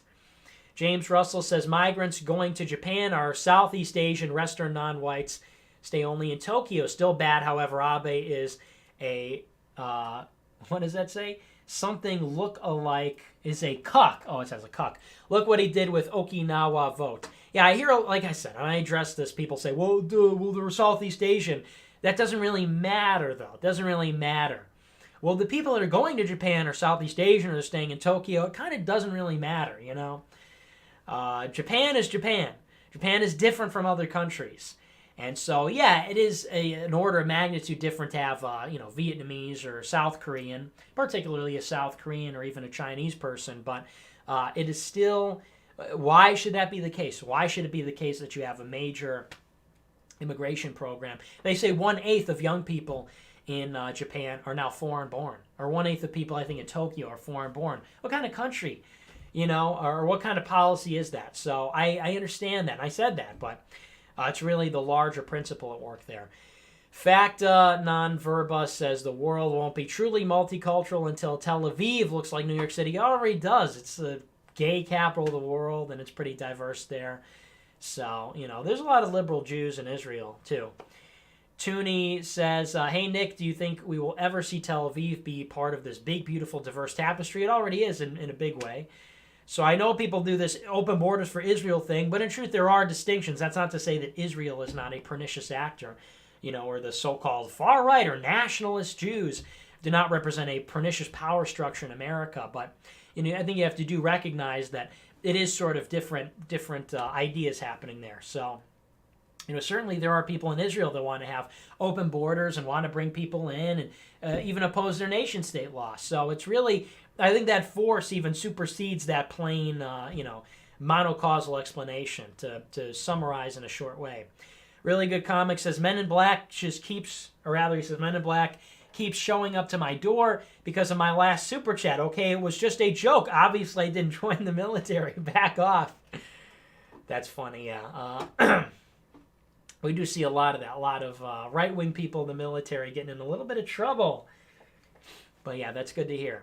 Bill the Butcher says, hey, Nick, have you ever seen Kyle Thompson's speech on optics? What are your thoughts? No, I've never seen that, but I'll have to take a look. I don't really care what anybody has to say. I'm the optics genius. I figured it out. So I don't know why I would even need to read any of that. Kyle Thompson is a photographer from Chicago, Illinois. Okay, so I don't think it's the right Kyle Thompson. Kyle Thompson Optics? Whatever, I'll look it up after the show.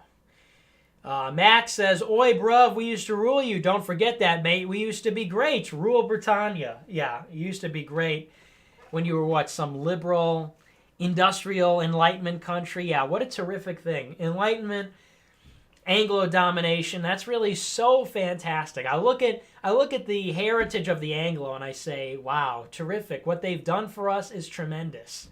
Oi, we used to rule over you. Yeah, and then you lost and we kicked your ass. And then America kicked your sorry British ass back to England. Because we're epic and we slunk.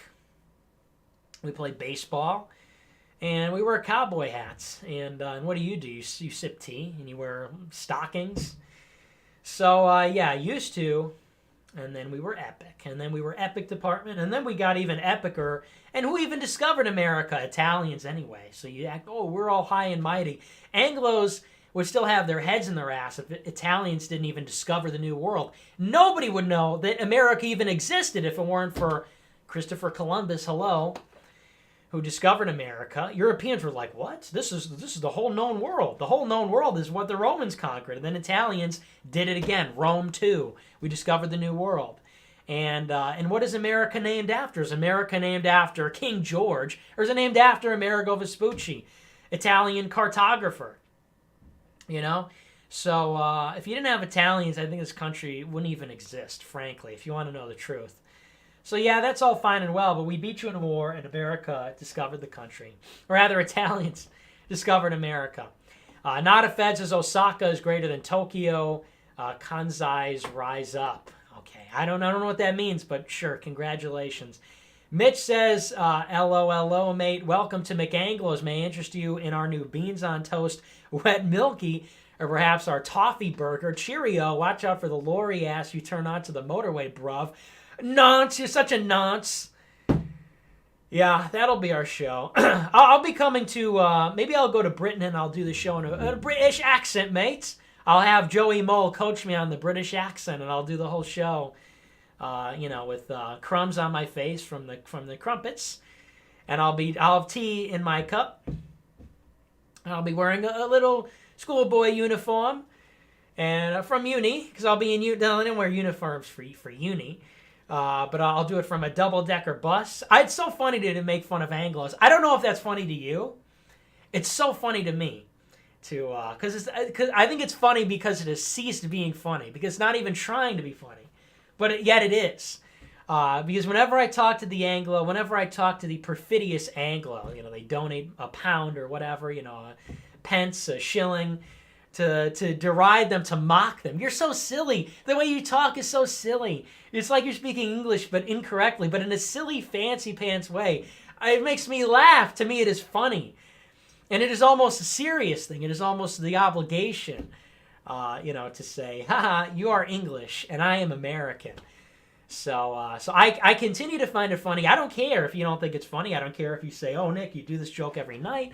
It's not funny anymore. Your English accent is bad. It will never be not funny to me to make fun of the Anglo. And that's okay. Anglos can make fun of Americans. What are they going to make fun of us for? Oh, you have too many aircraft carriers. Your military's too big. You're too large. You're an absolute unit. You're too big. Only a European would make fun of you for being fat, right? Only a European would say, you're too massive. Because they're all petite, they're wearing scarves and they're drinking. Everything's baby mode over there. They have to pay for their water. They order baby mode food.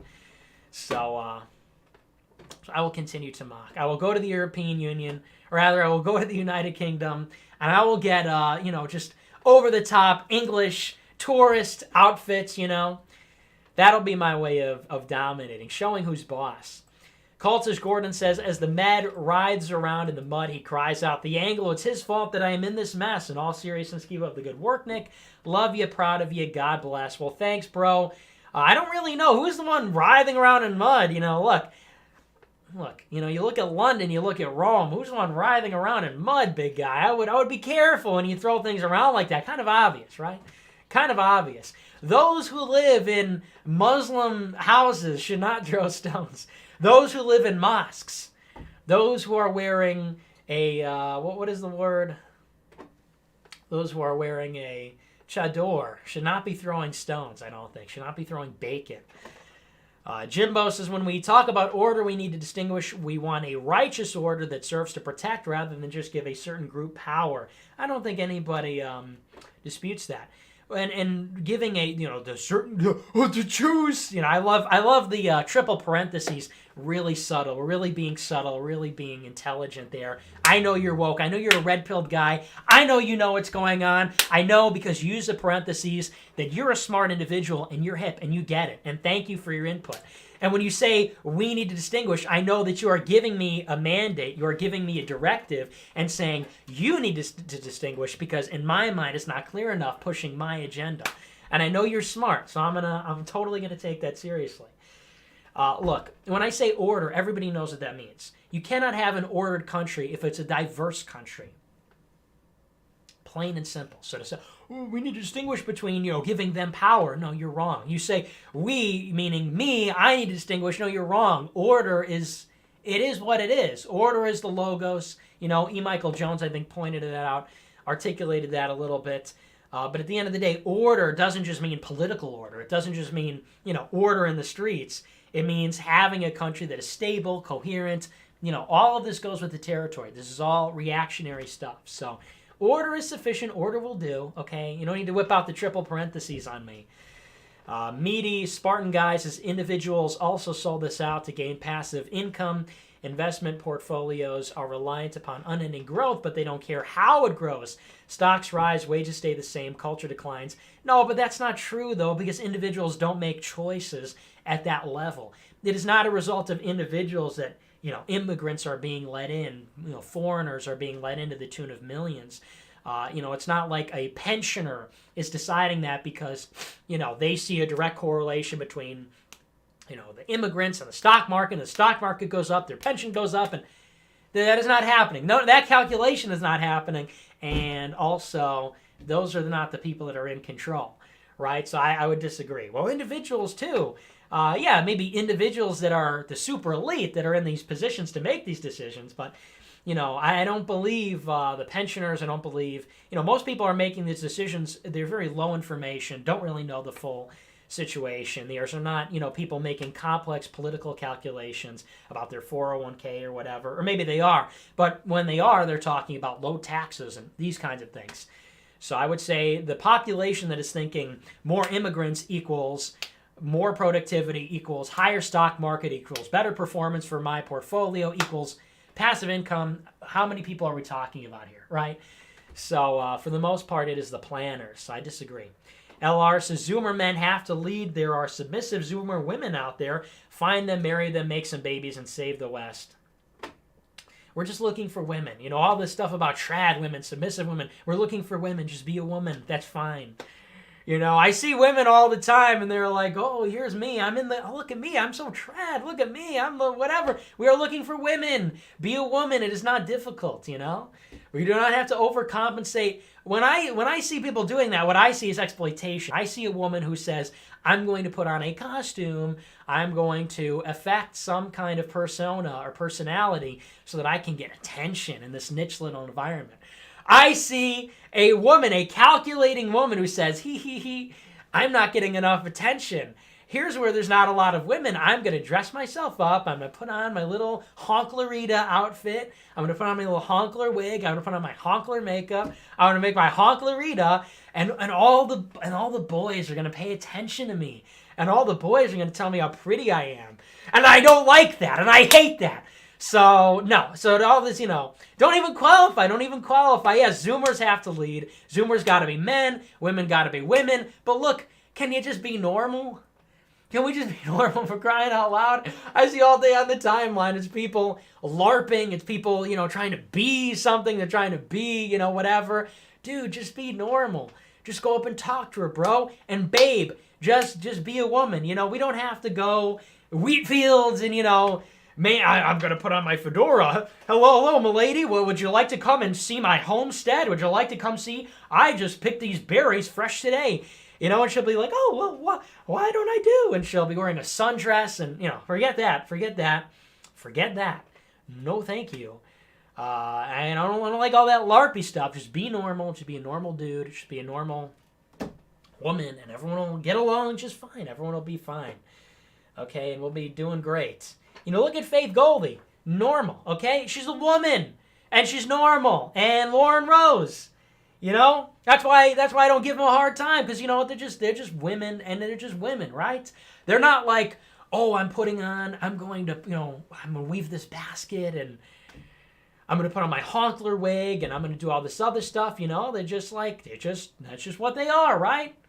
So, maybe this is a controversial opinion, but this is, to me, what needs to be said at this point. SS Gomez says, if only we had, like, an absolute leader that didn't need to appear effective by having a good economy to win popularity. Damn, that would be based.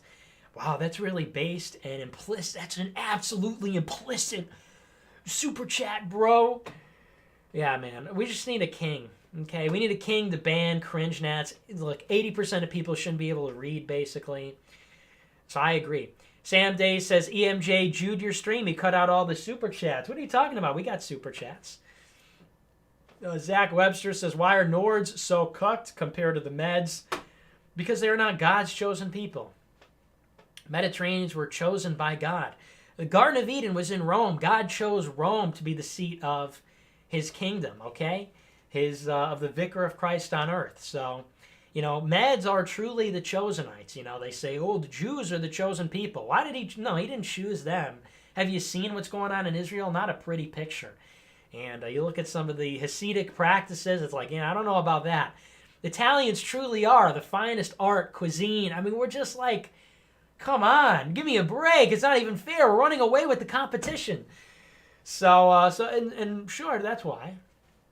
You know, the Nords, in the absence of Mediterranean leadership, when you don't have the Roman Empire, the Holy Roman Empire, whatever, they just revert back to, you know, pagan type stuff. And it's a lower level of civilization. So Nords, Slavs, Anglos, look, you're all fine. You're all white. You're all white to me. That's fantastic. But, you know, let's remember who got us here. Let's remember who the number one is, right? I'm saying this all in a tongue-in-cheek way. Don't want to offend anybody. Don't want to offend any Nordic snowflakes up there. But no, that's basically the answer. I just don't think they have it. They don't really have that quality, you know. Lauren Rose says, let the adults talk, Donald. We don't need the inflammatory phrases, the borderline racist remarks. Now we need real candidates in 2020. Prophetic words from a young Nick Fuentes is very true. Puppet Pal says, but Nick, we have to make fun of AOC. Don't you know that's based comedy? Well, that's a pretty based and hilarious super chat, so I agree. Skate Posting says, Brexit Party gets 32%. Leftists claim victory. Lol. Well, I think it's just a centrist that lost. I don't think anybody on either side really won. User Aldo Lopez says, I enjoy the show. You look like a young Alan Alda. Hey, Alan Alda went bald.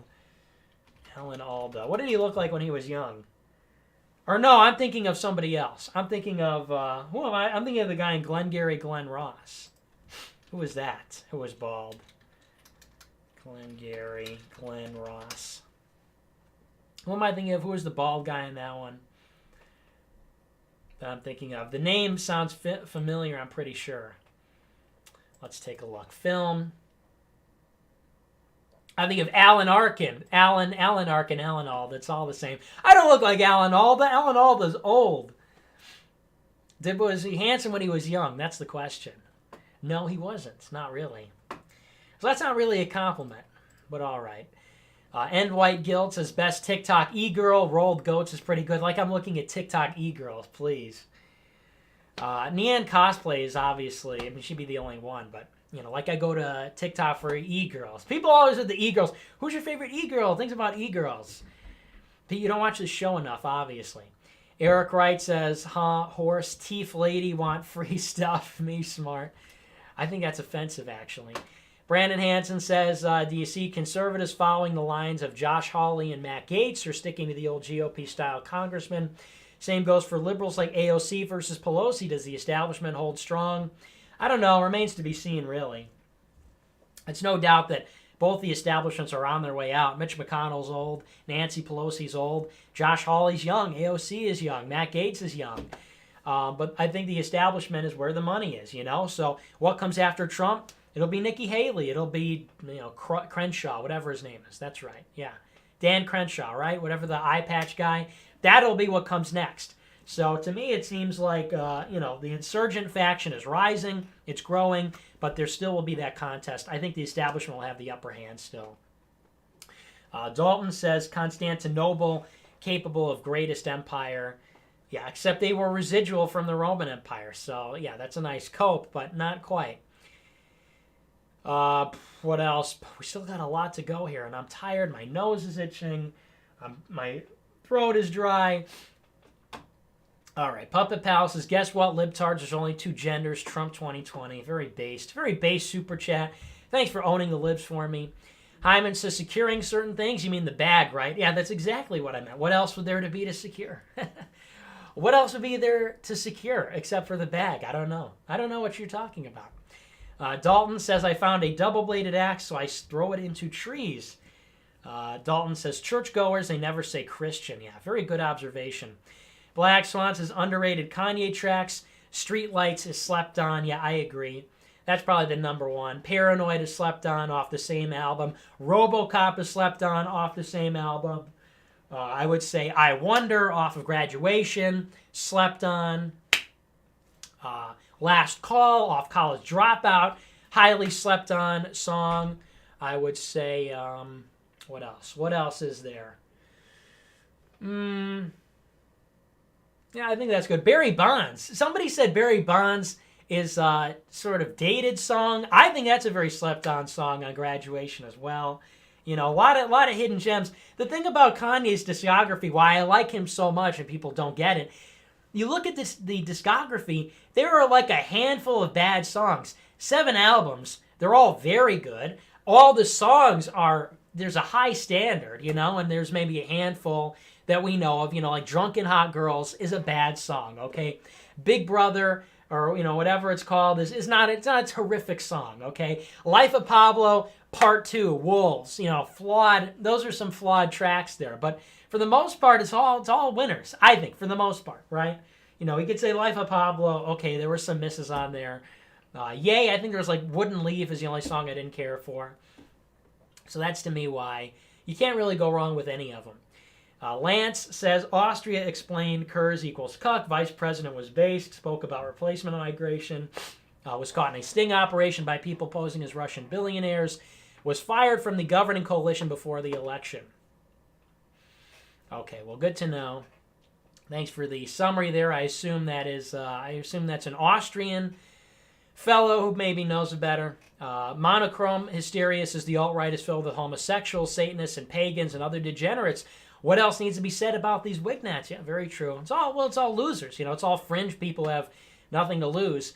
It's no surprise that what do you get in a movement that is predicated fundamentally on being resented, right? I mean, it's a movement where the people get off on being transgressive, and in other words, being resented. I want to be in the movement that everybody hates. I want to be the villain. I relate to the people that everybody doesn't like. I want to be unlikable. Well, who do you think that attracts except for, urchins, except for, the worst people? And so why do you think it's full of, like you said, Satanists, homosexuals, pagans, degenerates? Gee, what a shock, what a surprise. It's people of, just low character, of low quality. We want a movement of winners. And is that classist? Is that something? Yeah, maybe. But we want a movement of winners. We want a movement of people that are successful, people that are smart, well-adjusted, they have friends. We want a movement of high-quality individuals. So that was the America First project. That we want to be liked, right? David Sperner says, I only ironically worship Moloch, which is Richard's GF. Yeah, right? How do you not see it? Parker says, what's the nice favorite military branch? I don't know what the difference is. I'm not, nobody in my immediate family served in the military. My uncle served in the military. My grandfather served in the military. My great uncle served in the military. A lot of military on my mom and dad's side I think, a couple generations back. But I don't really know what the difference is. I don't know. I mean, at that point, how can you really have a favorite? Like, what you think is cooler? I don't know. Air Force is pretty cool, I guess, because they got the planes. Navy's cool. They got the ships. I don't know. Army, because it's the Army men. I don't know. I'm not really partial to one or the other. Golden says, Nick, what are the best ways to deal with these Puerto Rican gangs on the school bus shouting their gutter languages at each other? Cheers, Nicker, pee-poo. I don't know, man. You just gotta go along for the ride. If it's a school bus, just graduate, man. Just get out of there. Prince of Conquest says Social Security is big homo. Now that boomers' retirement is guaranteed, they have less motivation to have kids to support them in old age. Sell out the next generation by importing workers for another buck. Well, that's, basically what's happening. They've passed on the responsibility of their children to the migrants and, given away the inheritance. So, yeah, it's a pretty sick deal. Jimbo says, hey, big guy, how do I maximize my constipation? Well, why would you want to do that? Hellgraphs is having problems with the emails. Is the one in the description correct? I can't get premium to work yet. njfuentesblog at gmail.com. Plan Nation says Teddy Spaghetti is a Revenge of the Sis meme. Okay, I don't really know them. John Q. Public says, ever played Russian roulette with a Nerf Maverick? I think I did, actually, when I was a kid.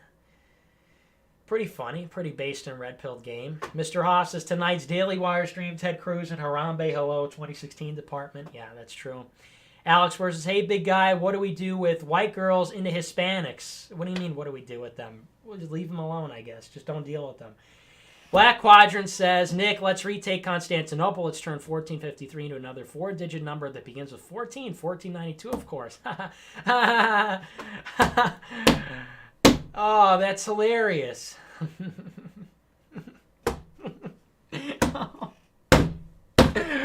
Oh, you really got me there. Yes, 1492.